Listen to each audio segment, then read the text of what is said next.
Hey, welcome. It's Captain Matt, Boater Secret Weapon. I want to thank you for joining us for this Sunday night live. We're getting ready to start here in just a couple of minutes here. We'll start about 8:30, but I wanted to welcome you. If you've never been to a live, here's what you can expect. Just go ahead and chat in your comment section, whether you're on Facebook, whether you're on YouTube. Just ask your question, leave your comment there, and then as we go through the time, I just kind of scroll down all the comments and I try to answer them. Now, if it's something that I need to ask you a question, I may ask you a question and just put it in the chat again, and I'll come back and I'll get that information so I can give you a more personalized response, something that's going to really add value for you. This is just something I do. One, it's great fun. I really enjoy it. It's helpful for the community, just sharing my knowledge. Now, one thing that you need to know, I don't know everything about boats. I know a lot about boats. I've been a boater since I was 5. I've sold boats. It's something that is a big part of my life. With that said, I don't know everything. Matter of fact, sailboats, have zero experience with sailboats. Bass boats, very little experience there. Bow riders, deck boats, center consoles, jet boats, twin engines, stern drives, outboards, inboards, all of that I have experience with. And if I have an answer, I'll give you my best answer. If I don't have an answer, I'll try to give you a resource that will be valuable for you. If I have an opinion, I'll try to give you that opinion, but let you know this is what I think, not what I absolutely know. So I look forward to it. Here's a little video intro that a subscriber made for me. Thanks, Bo. And we'll see you on the live when it kicks off here in just a moment.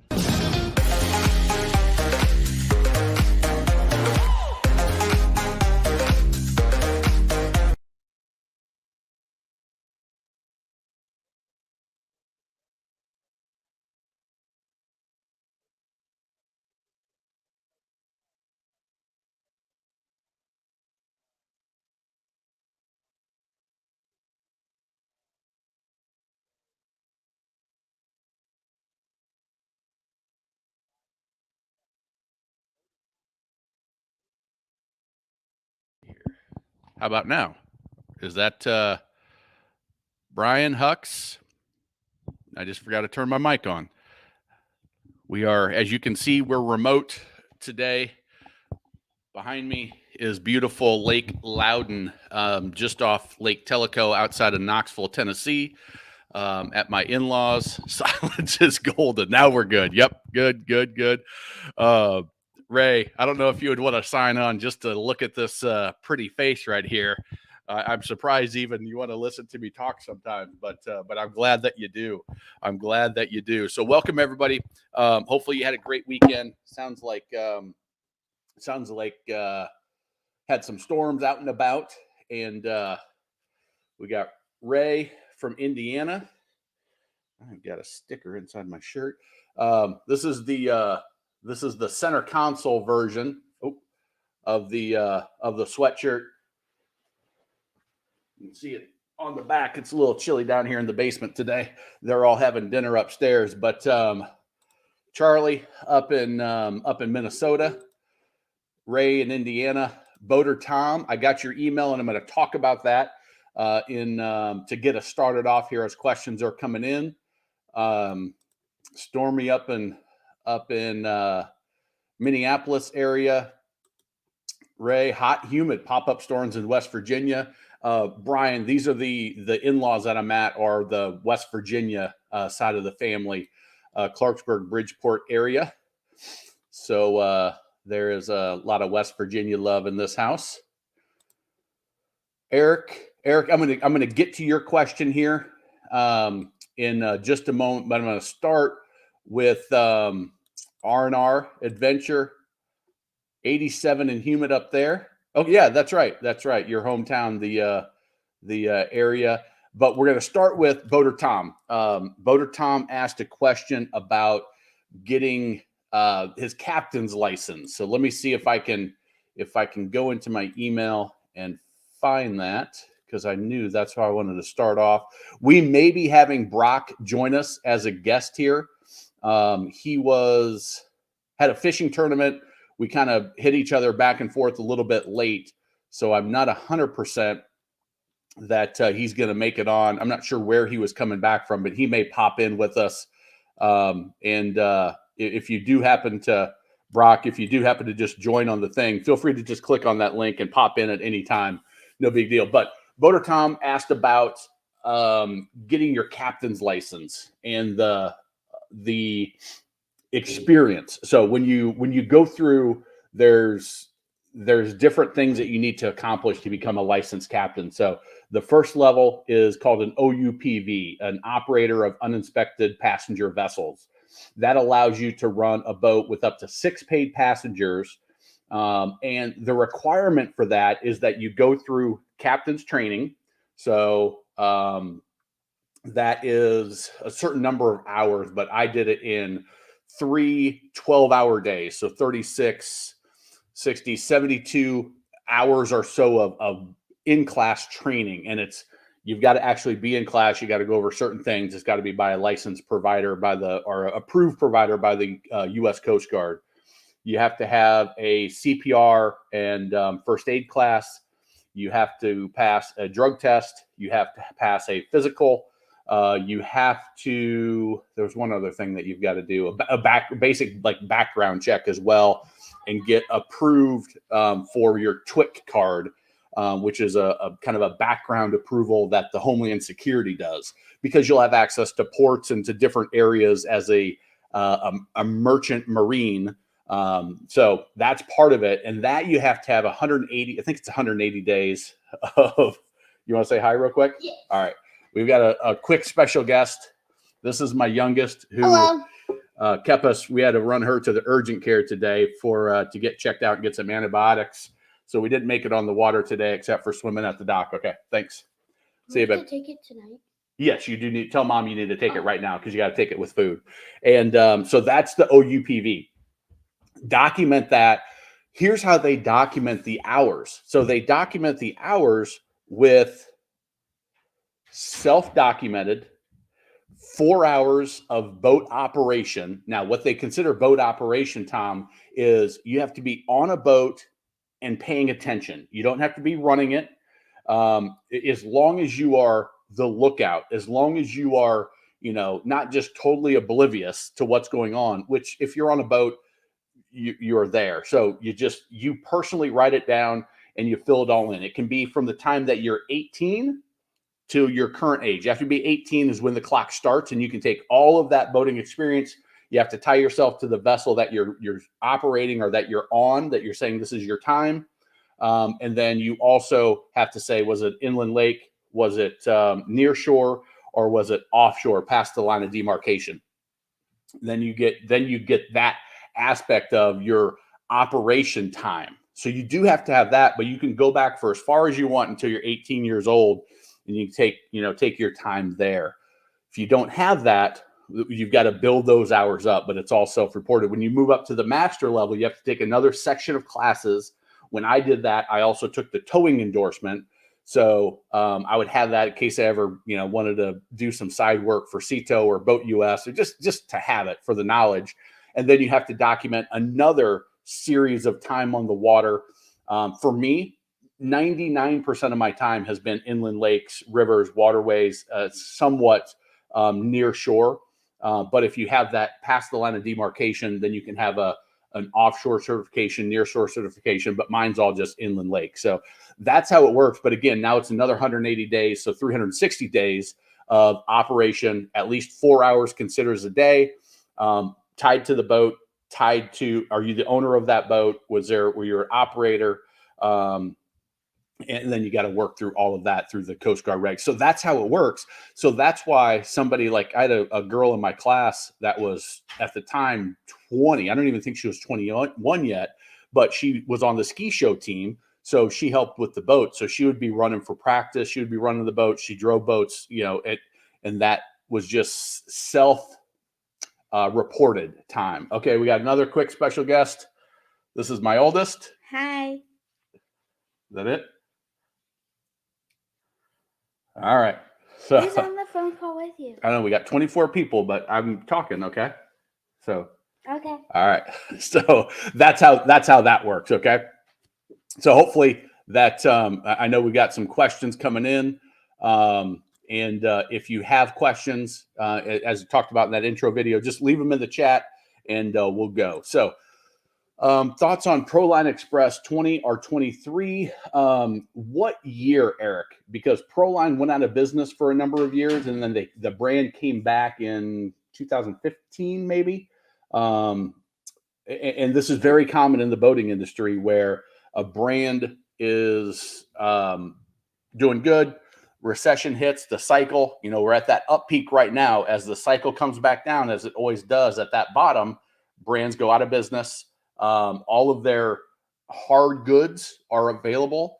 The brand name has some goodwill towards it, like Proline. This happened with Chris Craft. It's happened with the Four Winds, the Genmar brands back 15 years ago or so. Happens all the time. Somebody will swoop in. They'll buy it at a discount. They'll buy the Proline name. Maybe they buy the molds. Maybe they buy the facility. Maybe they buy some of the patents or whatever. They buy that, or they just buy the brand. I'm not sure what happened in the Proline case, but I do know some dealers that have carried them new, and they're good. I would say probably middle of the road boats in this case. I really haven't. Okay, so the 08, Eric.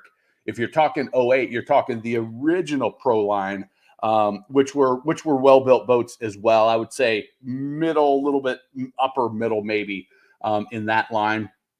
But again, I say this all the time when talking about used boats, is it's not so much about the brand at that point. I mean, that boat's 15 years old, 13 years old, 13, 14, 15 years old, something like that, depending on when it was built in 08. But it's more about, after about 5 to 10 years, it's more about how well was that boat maintained.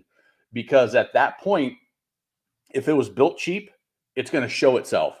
If they did a poor job with cheaped out on some hardware or some screws, they're going to be pulling out. They're going to be loose. Things are going to be jingle jangling.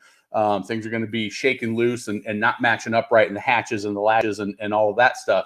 If you're tapping the fiberglass, I'm remote, so if you're tapping it with your screwdriver all around, if there's anything where water's getting in through holes or plastic, you'll start to see them yellowing and cracking.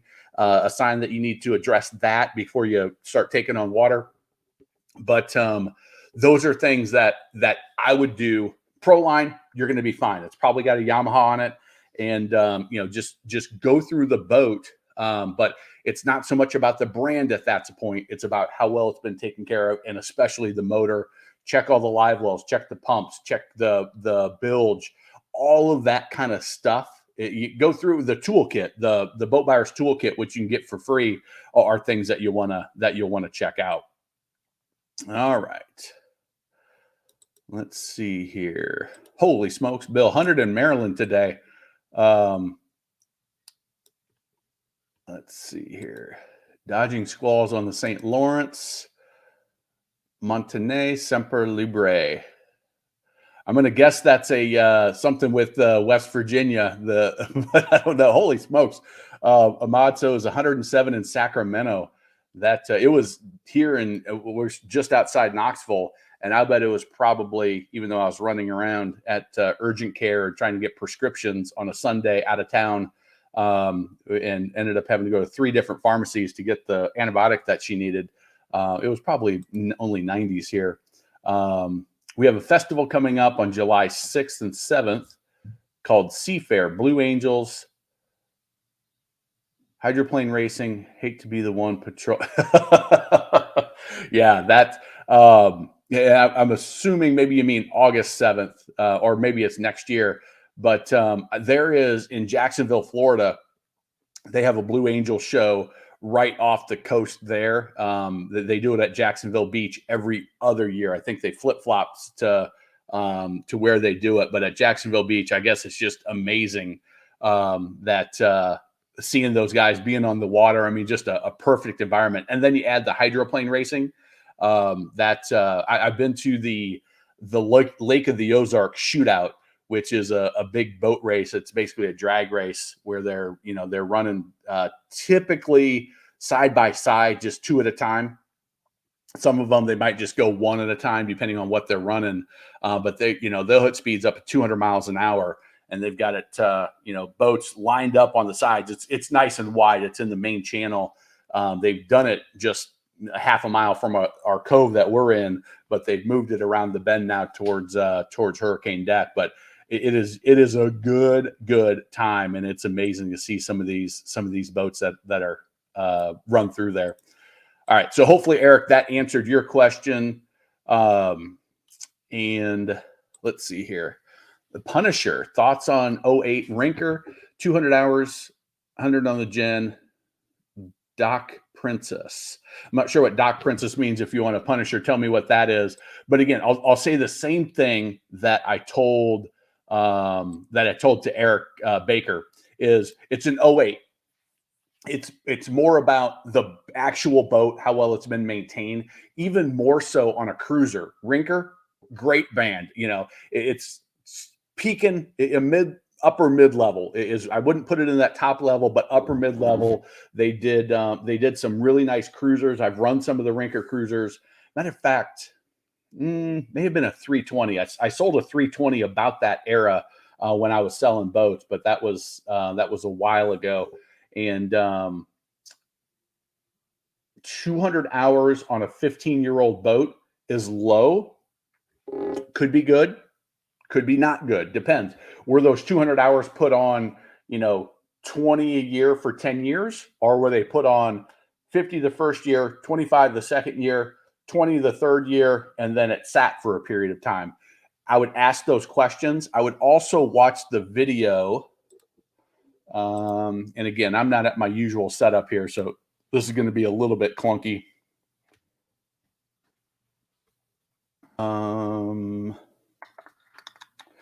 Used cruiser. So this video right here.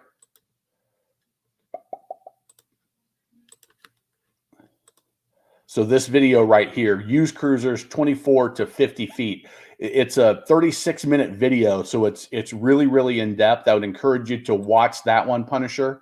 And what it's going to do is it's going to walk you through, I don't know if you've owned a boat before or not, but it's going to walk you through all of the systems that you need to check with, because not only do you have the engine, but now you have a cabin, which over time, cabins can leak. Port hatches can be left open, a one-time thing, or some caulking doesn't get resealed as it should after 15 years, and leaking's coming through there. Maybe it's coming through the rub rail. Maybe it's a porthole. Maybe there's a screw that went through that didn't get sealed up well enough, and it can be leaking in. Now you've got leaking on the upholstery up top. Maybe you've got an air conditioner. You've got a generator. Now you've got power. You've got AC and DC. You've got shore power.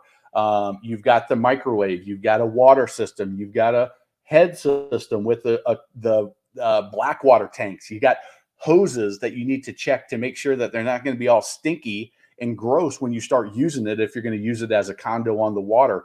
All of these things I talk about in that video that I just showed you. And the great thing about that video is you get the checklist. You can get that for free at Boaters Toolkit, boatbuyerstoolkit.com. But you go through the boat and you can start looking at all these things, even if it's not this Rinker that's right. And you got to be a little bit more selective when you're looking at a cruiser, because there are so many more things that can go wrong. If it was sitting for a long time, you've got an impeller in the generator, you've got an impeller in the motor. Maybe that 370 probably has twin stern drives. Now you've got was it left in the water? Does it have bottom paint? Are the drives in good shape? Is it out of the water? Is it on the hard? All of those things are going to come up, and you'll just want to do a really good job on inspecting that boat. So let's see, docking stays at the dock. Okay, Dock Princess means stays at the dock, which means now it's been left in the water. So Punisher, what I'm looking for now is I'm checking those bellows. Or do the bellows need to be replaced? Are they? And you got to do this out of the water. Do not under any circumstances buy this boat without having it taken out of the water and you inspecting it, or probably even better is hiring a surveyor in your area. There is the American Surveyors. There's two different associations of surveyors. go to the marina. Don't ask the salesperson that's selling the boat or the person selling the boat. Go to somebody else and say, who are the best surveyors in our area? Go to another marina. Who's the best surveyors in our area? Once you find the same name popping up over and over, that's the surveyor you want. They're probably going to be more expensive, but a 2008 370 Rinker, I'm just ballparking here, 50, 60 grand, maybe something like that. I would rather spend $100, $1,000 on a good survey and walk away if it's a problem than dump in 50, 60, 70 grand on a boat that is problematic. So that's my personal opinion. And, but I think it's wise advice. So, okay. Let's see here. And Punisher and Eric, if you have any other questions, feel free to drop them. Do you see a lot of used boats coming on the market, giving the economy? All right. So Daniel, I was floating in the water talking with my father-in-law, who is a financial planner. He's been highly successful in the business. He watches the markets. He's seen, he's, I don't know, 60s. So he's been 40 years. He started not too long out of college, 35, 40 years watching the economy, has been through some ups and downs. Nobody's seen anything like we've seen in the last 3 years.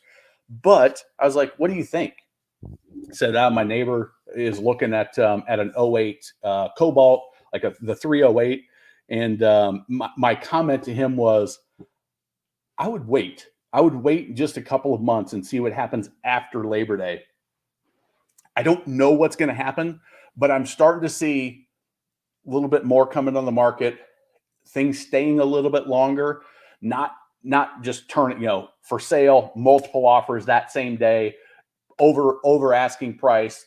I think that's gone. I think those days are gone for most models. Now, Tri-Tunes, 150, 200, that's always going to be a popular market, I think. Some of the more common models, I think aluminum fishing boats are starting to slow down. We're seeing that kind of scale down a little bit in some areas. And again, it's regional as well. So I think we're going to start seeing a few more boats come on the market. Gas prices in my area have come down. They're below $4. It's like $3.87 when I saw it in South Carolina. We've got really low gas tax. I didn't see what it was here in Tennessee when we came in, and I don't always pay a lot of attention to that. But you're starting to see some of that inflationary pressure is still there, but gas prices are going down, wages are going way up. And I'm not an economist. I'm a boat guy that I pay attention to it just enough so I know what I think is going on. There was a lot of auto loans that a lot of people that bought new cars and higher end new cars that maybe they couldn't afford. Maybe there's an issue there. My father-in-law, he said, listen, I think that most of the lending issues that caused the issue in 08, 09, I think they did a pretty good job of tightening up in the areas they needed to tighten up there. I don't think that's going to be an issue. He's like, but I could see a slowdown coming. You just don't know. You don't know what's going to happen. But I do think you're going to see boat prices. They're not going to be up. I think you're going to start to see them level off. Are you going to see them drop? I don't think so. I don't think so unless something. I don't know how to say this because I'm not an expert on this. This is all just gut feel opinion, totally. As anybody, even the best economist is only making a prediction. I don't think we're going to see a dive, but I do think we're going to see a plateau. And I think more boats are going to come on the market. So I think you're going to have a better selection so that if you're looking for that, 2005 to 2010, 30-foot, 37-foot cruiser like the Punisher, I think you're going to have a bigger selection to choose from. I think you're going to get a better end product for about the same price. I don't think you're going to save 10 grand on it. In some categories, maybe, but I think overall, the types of boats that most of the people that listen to this channel, pontoons, bow riders, deck boats, cruisers, center consoles, and jet boats, I think those markets are going to hold okay. Now, again, thing I told my father-in-law, if the manufacturers don't overproduce this winter, if the manufacturers who have opened a ton of new factories in the last 2-3 years, expanded factories. I mean, you can go through the Sportsman, Scout, Stingray, Barletta, Bennington, some of the motor manufacturers. I mean, I can keep going on and on and on of people that have expanded capacity. Regulator, Pursuit. I think Cobalt may have done something, but anyway, if they just shove a bunch of boats down the dealers' throats and flood the marketplace with too much new inventory, because they're like, oh, there's still that pent-up demand. We don't want to miss out. We're going to make it. And the market slows down. Then we might see the used boat prices come down, which will then hit those used boat prices down. So I need to put a new video together on that, my market update. If you haven't seen that one, I'll actually pull some figures. So this is the last one I did was April of, let me show that one for you.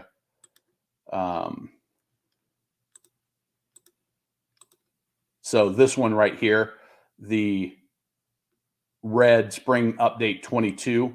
If you want to check that one out, it's it needs to be updated. And I pull some actual data. I've been doing some polls on Boat Trader and tracking the number of boats for sale. And so I'll share that as well in that. I've been thinking of upgrading the Traverse with the 2500 tow option, drive range. Any thoughts on 2500 for towing? It's with your boat, I think you would be fine. Charlie's got a 19-foot Yamaha. I want to say it's the 192 SX, but I think you would be fine with just a 1500 or the F-150. With the 2500, it's going to be fine. I mean, matter of fact, it will tow it and you won't even know it's back there. My brother had a Dodge 2500 Ram that I pulled his 266 crown line, a 26 open bow crown line back in the day. And it pulled that thing. He towed it to the Ozarks. That's why he got it, going up and down the hills through the Ozark Mountains. And it was just easier on it. You barely knew it was back there. I don't know. It was a rougher riding truck because of that heavier duty chassis and everything. I don't know enough about it but they're rougher riding because they're built more for capacity. So I think you would be okay with that 19-footer with the 1500, but it's going to have much more than the Traverse would. 4-wheel drive. I don't know enough about your ramps up there, but if you got the grass, if you got the seaweed, if they can get slick, the 4-wheel drive is, I think, if you're going to be pulling boats and putting them in at the ramp, it saves you from having major issues. Some of the ramps in Florida at low tide, when you get the algae on it, you even need to put down some of the traction mats and to make sure you don't slip slide back down into the water. But that would be my thoughts there. Is the 1500 or F-150 with the towing package, which is going to give you the transmission cooler. It's going to give you the brakes. It's going to have several other upgrades as well. It may even bust up the towing capacity or the what do they call it? Whatever the rating is, and it could bump that up a little bit. So anyway, that's my thought on that. But the Traverse, I mean, I'm guessing that Traverse 35, probably 5,000. But I think you can get a 1500 with a 5,000 to 7,500 capacity if you do the 4-wheel drive and the towing package. You're very welcome, Eric. Glad to help you there. Mountaineers are always free. I'll have to I'll throw that out to my when I get upstairs to my in-laws and see if they know what I'm talking about. I figured you meant August R&R. And oh, here we go. There What's you up, are. Man? You're live. Can you hear? Yeah, I can hear you. Can you hear me? I hear you yet? Let me see if I've got you. Echo automatic. Yeah, see if you can adjust your mic there. I don't think it's on my side. Huh. Can you hear me now? Stereo, mic adjustment.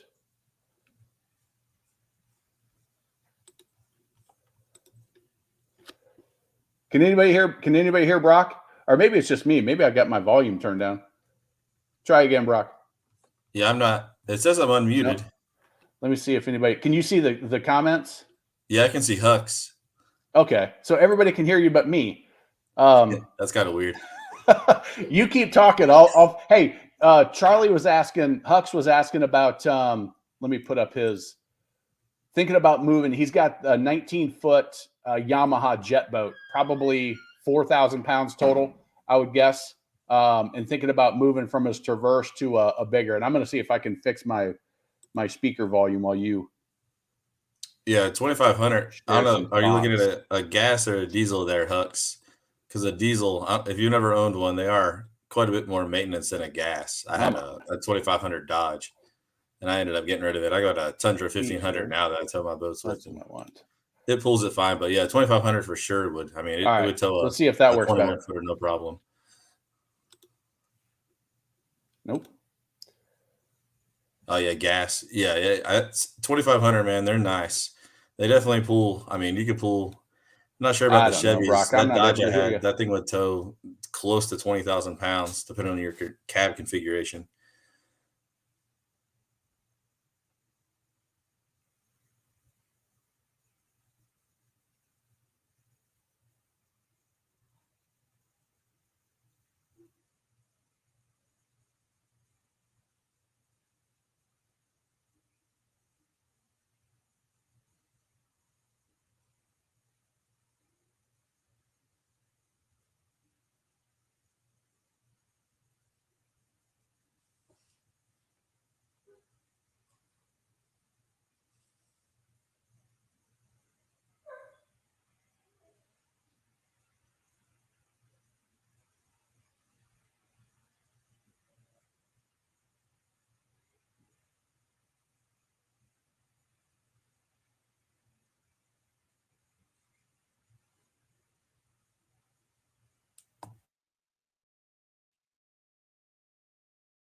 Yeah, I'm unmuted. I can't hear anybody either.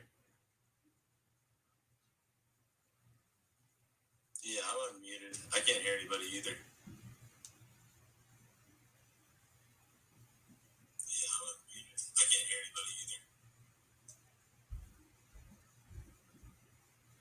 Yeah, I'm unmuted. I can't hear anybody either.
All right.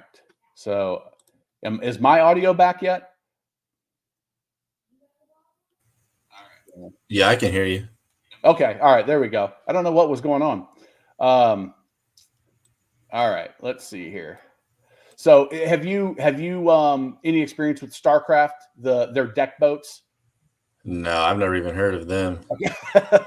They're more of a Midwest inland boat. I want to see that they may even be made up in the Midwest somewhere.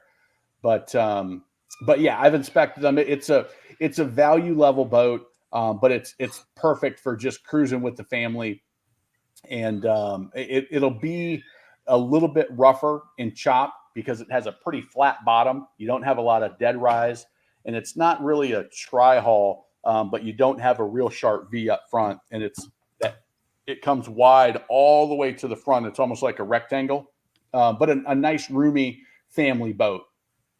And I like I said, I inspected them in detail this spring at the boat shows. I need to do the video on that. I've been really slack on that. Hey, Brock, what did you finish in the tournament? Third. Third? It was tough though, man. It was storms this afternoon. It was Where were you at? On Murray. Okay, that's right. So for those of you that haven't been with us a bunch, Brock has been, I think, on every single live. He may be watching football during football season and double screening it with us on one channel and Peyton Manning or Tom Brady on the other. But he's got a bass boat. He's got a 24-foot Sportsman Center console. Him and his dad have had bass boats forever, essentially, and was up in Maryland. Yeah, Maryland. Okay, up in Maryland for a while. Now down near Charleston, and so he does saltwater. He still does tournament fishing. But 4 weeks ago, he came in first. The other week he came in second. This week third in the money. I'm second overall right now for points for the year. So that's awesome, man. So he has a lot of insights into just boating in general. We had some trailer questions the other week, and 2,500 miles. You said you've trailered your boat that far. Yes. So on average a year, average probably 2,500, 3,000 miles. Yeah, so he's on the road. He's using his boats, plural. He does fishing time, serious fishing. He also does family time, does saltwater, does freshwater. So a lot of knowledge and experience, and he was kind enough to join us and share some of that here. So yeah, Punisher, I was just taking a big ballpark guess on what the price of that thing was. So don't take my 50, 60, 70 as, oh my God, 139 is way overpriced. I don't know that boat well enough to know what it should have been, but hopefully you got some value. Okay, 21 foot. So yeah, I still think, Brock, on what's the weight on that? He's probably pushing it with that Traverse, 21 foot. I mean, that Traverse probably 5,000 pounds, 5,500 pounds. He was talking about moving up to a 2,500, and I was like, I don't think you need to go 2,500. I think the 1,500 would get you there if you got the towing package and all that, get you up to 7,500 pounds. But the 2,500 gives you won't even know it's back there kind of feel. Yeah, and the 2,500s just they ride better when they're loaded, because when I have my Dodge, it rode a whole lot better than this Tundra does when I'm pulling the big boat. I don't really notice it with the bass boat, but the Sportsman behind this Tundra, man, you can tell that 6,000 pounds is back there. Yeah. My brother had a 2,500 Dodge Ram that I pulled a 26 Crown Line with. He drove it mostly, but I did it several times, and you didn't even barely know it was back there. But so yeah, I think you're probably on the right track upgrading from that Traverse though, Charlie. I think that will be good. Yeah, Brian says 2,500, 11,000 to 13,000 pounds, even totally loaded down. I don't know if that boat's over 5,500. I don't know what kind of gear you put. Used to pull a 19 with a Tacoma 4Runner, no problem. Yeah, and it also depends on where you're pulling and what ramps you're pulling out of. I mean, have you ever been on slick ramps or had any issues with that? Down here, yeah. Down in the saltwater here, we get a lot of algae that grows down here, and it loads high. It's sketchy at most places. Yeah. Do you use Definitely need a any 4x4. traction mats or anything like that, or do you just throw it in 4-wheel drive? And I usually especially at Limehouse, when I go to Limehouse, I just plan on as soon as I pull the trailer around, start backing down, I toss it in 4 high. okay. Yeah, that's something I've never had to really worry about. You feeling okay, babe? All right, why don't you lay down? Go lay in bed if you want. I've got a little one that's not feeling great, so we put alligators under the rear tires for traction at the ramps. I'm not sure, Tom, if you're making a joke about alligators or if that's like a traction mat, a brand of traction mat. I wish we could hear everybody, Brock. It would make the sarcasm and the jokes a little bit better. Sometimes I don't know when there's a joke. Silver Stanger, welcome. He has been a long time viewer and been on a bunch of the lives lately. All right, so it was just me that couldn't hear him. I've got my mic and my speakers were trying to come through the mic too, so I was all messed up. 4-wheel drive with 150 can handle 9,000 to 10,000 pounds. So,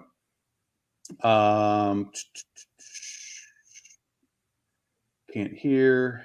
Lost audio. Bit tricky going reverse. 21 foot. Yeah. So Brock, you could have handled it all by yourself. If I would have just thrown the questions up, you would have been totally fine. You probably don't even need me at all. Let's see here.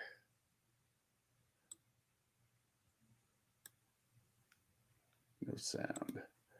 All right. Let me get through all my technical difficulties here. Get through those. There we go.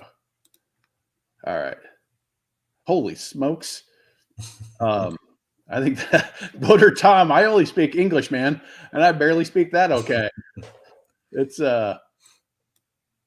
holy smokes. Ray and Tom are having their own conversation. All right. I think we're caught up now on the regular questions. Any good experiences on the Lake Murray trip? That's a nice lake, but it can get rough out there if the wind's going. Yeah, Saturday wasn't bad. I caught most of my fish Saturday. That's probably where I only caught 2 fish today. It was we got on the lake at 6:00 and it was already blowing like 15 at the ramp. So Oh, really? yeah, there wasn't a whole lot of running real too far today. I mean, it was everyone pretty much. There was 20 of us, and all of us probably fished the same 4 or 5 miles. Yeah. Between the ramp and down there by the dam, that was about it. Yeah, I know that lake can get rough. Bass, is that right? Yeah, largemouth. Okay. All right. So, anybody else have any questions? Preferably in English. Ray and Tom, if you guys keep talking German back and forth, but I'm going to have to only answer English questions. I don't know about Brock. He might pull out some some French or something. I don't know what he knows, but none of that. No, just good old English. All right. Well, while we're waiting on that, I'm going to do my little commercial here, and let's see here. Throw your comments in, and we'll come back and do those as well. If you're looking to buy a boat, grab the Boat Buyer's Toolkit, totally free. It is 25 pages of checklists, questions to ask, how to demo a boat. Some stuff on boat loans and insurance and trailers, how to inspect those, just so you don't miss something like we talked about on the 08 Rinker and on the 08 Pro line. It's inspecting the boat is key when you're looking pre-owned, and even new is knowing what to look for and not just, it's a shiny, nice boat. What to actually dig in, because it's those details that can get you. If you're newer to boat ownership, the Boater Bootcamp, it's a 3-part video series. It's going to talk about your boat systems, including the engine, just so you know the things that you need to be on the lookout for. It can save you time and headaches and money. We talk about navigation, rules of the road on boating, and then we also talk about boater safety, just things. If you're going to be running a boat, you're the captain, you're in charge and responsible for everybody aboard. Just talk about the emergency things that you need to use a VHF radio, fire extinguisher, things like that. And then we also have the best boat captain on the water, the best pontoon captain on the water. And those are all about how to handle your boat, how to drive your boat, how to dock your boat, how to maneuver your boat in tight quarters, how to tie it up at the dock so it doesn't get damaged. And then there's a bunch of other stuff included in there. We also have Trailer Like a Pro, Tow Water Sports with Confidence. If you struggle at the boat ramp, launching, retrieving, backing down, we cover all of that stuff. And we're adding a section on slick ramps at a guy that got it. He said, I really wanted to know that. And so we're adding a portion there. Tow Water Sports, if you're pulling your kids and grandkids and you're not confident, you don't know what you're doing, this will fix it for you, because I put my girls in the water and I show you exactly what I do, how I turn, how I watch them, how I get the ropes to them, how you talk to them, how you kind of, keep everybody having a good time and make it fun, and some tips on being the boat driver when people are learning as well. So you can grab all those. And then if you're buying the boat, the First Time Boat Buyer Academy, and of course, everything's got the Captain Matt's Happy Boater 100% money back guarantee. If you're not happy, just tell me and you get your money back. No questions, because that's just the way I want to do it. All right. So that is done. Let's see here.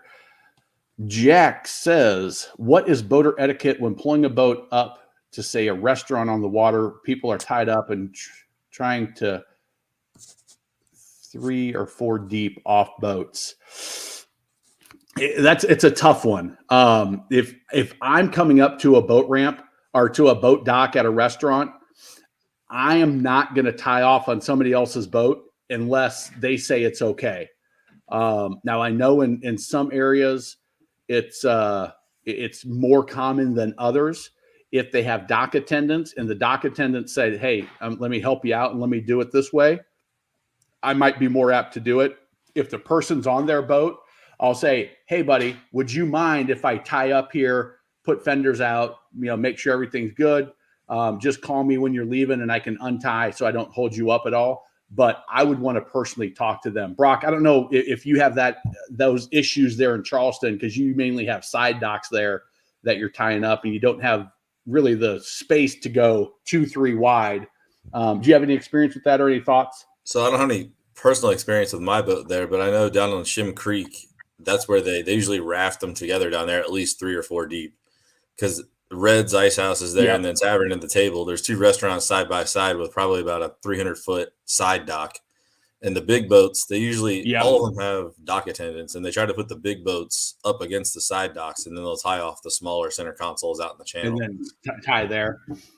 Yeah, it's one of those things. If you are going to do it, you had damn well better know how to tie your boat off properly, how to put your fenders out properly so that you're not causing any problem with that other person's boat. And now you also have to walk across their boat to get to the dock. So bare feet, no shenanigans, don't touch any of their stuff.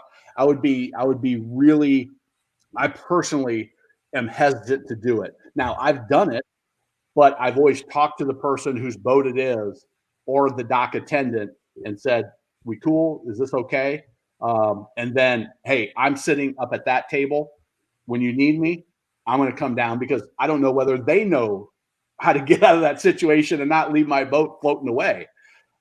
So that would be, do you have to get okay. So I personally would only do it in that situation.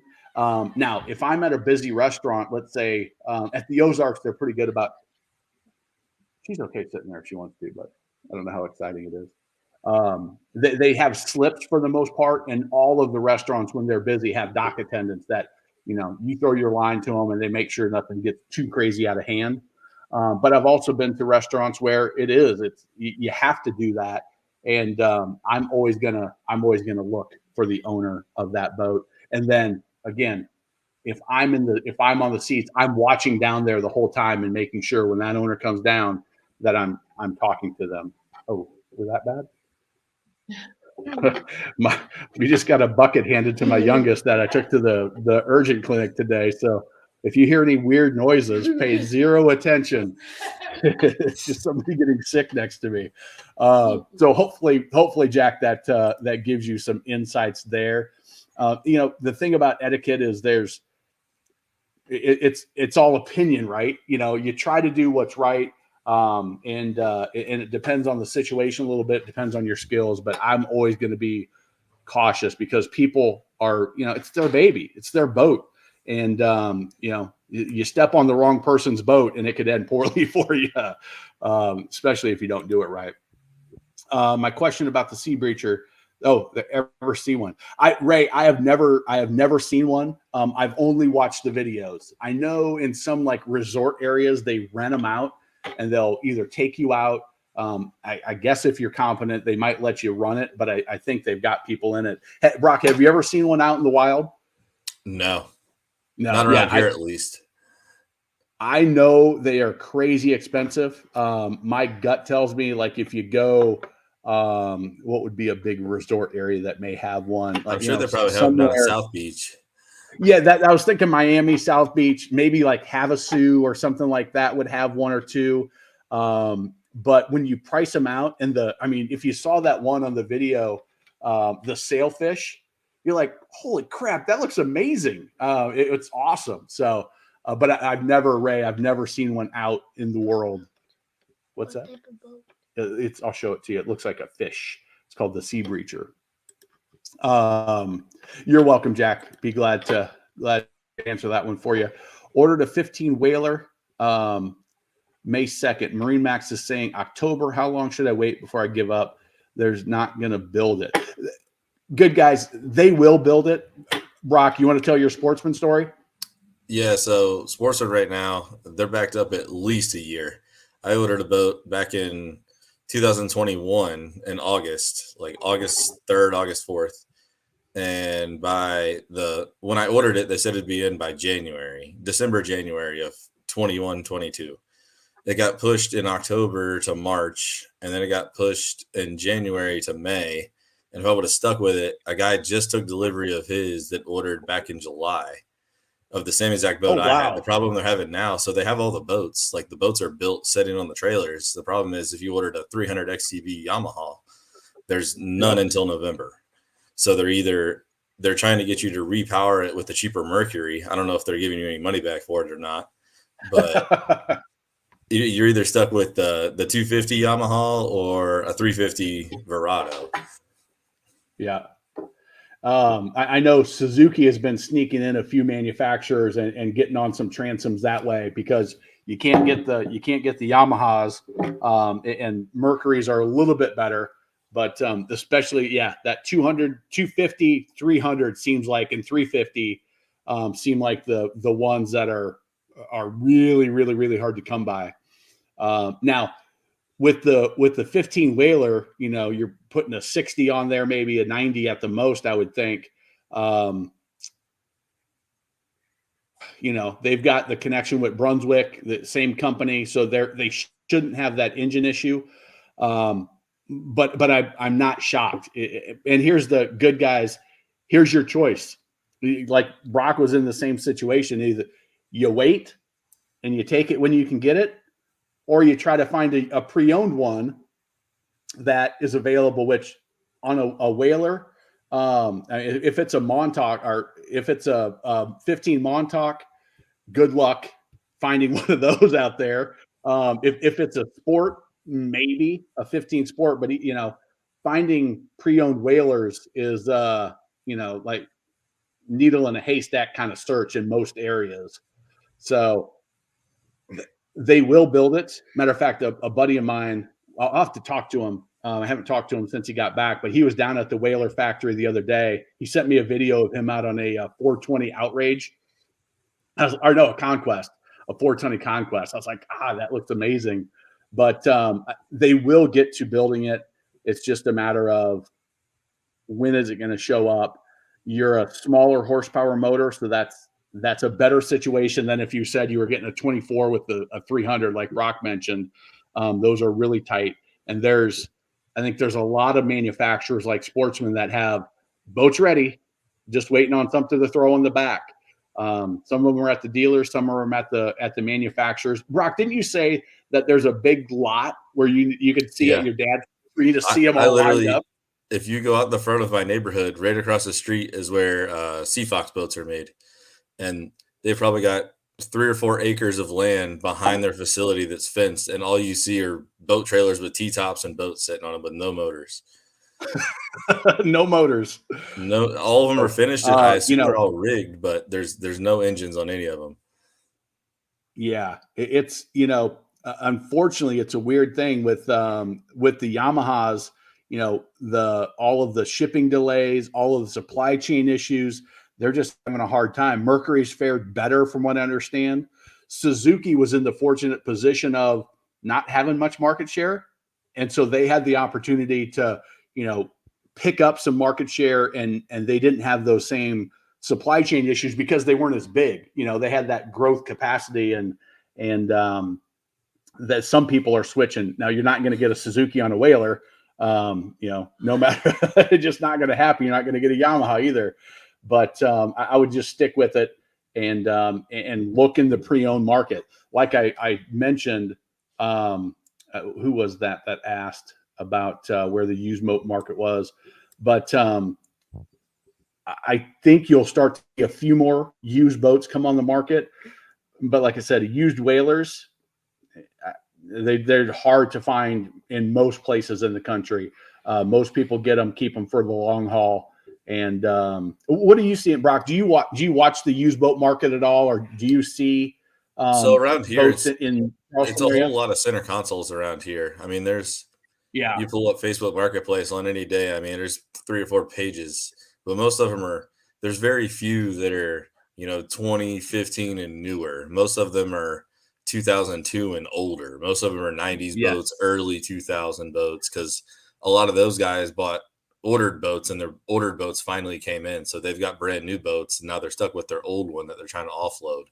But you can have, I yep. mean, if you know what you're doing around a boat, I mean, some of them they're a little rough, but I mean, they're safe boats. It's not like they're not going to sink, but I was going to say, that's the thing about especially that 15 Whaler. And again, good guys, I don't know if that's a Montauk or a Sport, but either way, a 10-year-old, 12-year-old, 20-year-old Whaler is, although some of the Montauks were a little bit rougher riding than when did they do the redesign on the hull? Hull over Inlet? No, not Hull over Inlet. I think it was 2009 or 10. At some point, they redesigned the Montauk hull and made it a little bit easier riding, a little softer riding. But I don't remember what the year was. But you can go pre-owned as an option. But yeah, you just have to be patient still. That's why, because like you were saying, there's hundreds of boats in the Seafox parking lot waiting for motors. Sportsman, Key West, Sea Hunt, all those guys are having similar issues. It's not like there's only one manufacturer that has that issue. So there's a bunch of boats with people waiting to buy them. And I don't think that's I think those people want their boats. I think they're gonna, for the most part, are gonna pick them up. And I don't think you're gonna see a flood of used stuff. Although I do think you'll start to see a little bit more come Labor Day. So I think Freeman's the only one around here that doesn't have boats sitting on lots, because I mean, they're mostly putting the 450s, the 600s, like yep. they're the big horsepower motors that are sitting around that nobody else is buying. Plus, they're $750,000 $1 million boats. Well, yeah, and they're building 20 of them versus Seafox is building maybe hundreds. 1,000 of them, and 20% of them don't have their motors. Yeah, whatever that number is. So, all right, we are at an hour. If anybody else has a question, go ahead and throw it in the chat, and we'll get it. Brock, you got a shirt like this coming with the center console on that logo. So I will. We're in Tennessee right now, but when I get back, we'll put that in and get that sent your way. But thank you for being on as a guest. Thank you for always being for sharing your value and your insight and your knowledge, experience. Always very much appreciated by me and by the people you helped out. You have helped out a ton of people that are on the live, and then the thousands that watch it afterwards that get that insight. So appreciated. Anybody else on the live? Thank you for joining us. All you regulars, Ray, Charlie, R&R, Silver Stranger, all you guys, Boater Tom, Jack. I appreciate you guys being on here, and we will see y'all next week. Brock, thank you very much. Oh yeah, thanks for the invite. All right. Take care, everybody. Comment. It says new comment. Oh, new comment. All right, we'll see. Spiky The cat. price is the same for used now. Yeah, that you're exactly right. But 15 Montauk is the best 15 made, plus 40,000.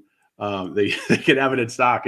It's you know, the demand is high, and if these boat builders could push these boats out and get them in your hands, they would gladly take your money now. It's just they just labor issues, supply chain issues, you know, engines. Cushions were an issue a while back. You know, it could be. I've heard stories of, you know, one little $100 part held up a $100,000 boat because VHF now too. Because Sportsman, all the new Sportsman boats, you're not getting a Garmin VHF because they're on back order indefinitely right now. Yep. So you can either put a different one in there. They give you the template to cut it, or you can wait. They'll install it for you if it ever comes in stock. Yeah, it's such a weird time that I mentioned this before you jumped on, Brock, that the market, the economy as a whole, this is happening in boats and RVs and cars, and so you're seeing these weird trends. You know, like, is that because there's a recession on the way and there's a slowdown, or is it just because people are fed up with it, like good guys, and like, hey, if you don't want to take my money, fine, don't take it. I'm out. You've got other people that have plenty of money in the bank and they're willing to wait. It's just, I don't know what's going to happen, but I think by Labor Day, I think we're going to kind of see what the direction is going to go in the boat side of things once we hit the end of the season and watch the number of boats that are on Boat Trader and Facebook Marketplace and things like that. So, all right, that is it for this week. Brock, thank you. And we'll catch you guys next week. Take care, everybody.